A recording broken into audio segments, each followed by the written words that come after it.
When I first moved out, I was excited to be on my own. I was eating a bunch of junk food, and it felt like freedom. No one telling me what to eat, no one telling me what to do, and there were no rules.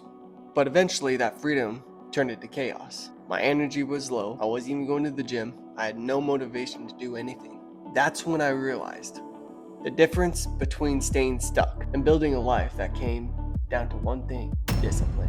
Now here's the truth. Discipline isn't about pushing yourself or living like a robot. It's about creating structure in your life so that you could show up as the best version of yourself, even if you don't feel like it. Today I'm going to break down how I built self-discipline step by step and how you could do the same, no matter where you're starting from. Number 1, control your environment. When I first started to eat better, I just told myself, I'll just use willpower. Spoiler alert, it didn't work because every time I opened the pantry, the chips were right there. The Oreos were right there. Discipline isn't about forcing yourself to say no. It's about setting your environment to make the right choice, the easy choice.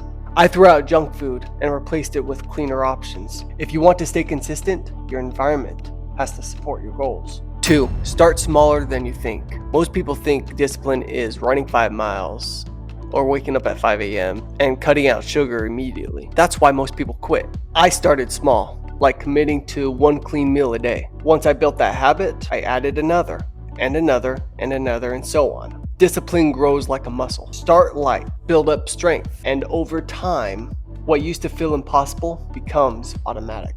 3, build daily non-negotiables.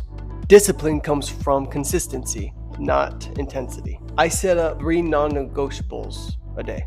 Eat a healthy breakfast, move my body at least 60 minutes a day, and get about 6 to 7 hours of sleep. No matter what else happens that day, I make sure I hit those 3 non-negotiables. Think about your non-negotiables.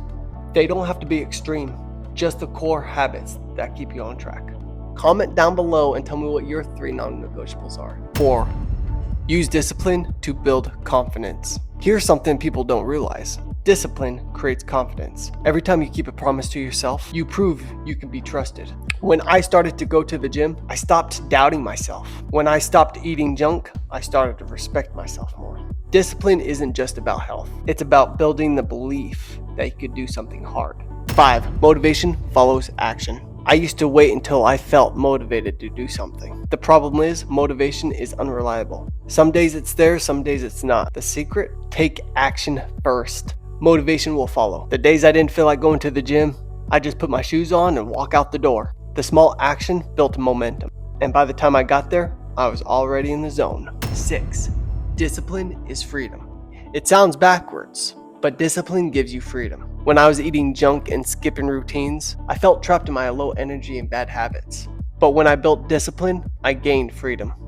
Freedom to feel strong, freedom to have control over my choices, freedom to build the life that I want. The small sacrifices that you make today will build massive opportunities tomorrow. So if you're struggling with self-discipline now, just remember this: start small, control your environment, and create non-negotiables daily. Don't wait for motivation. Take action and let the results fuel you.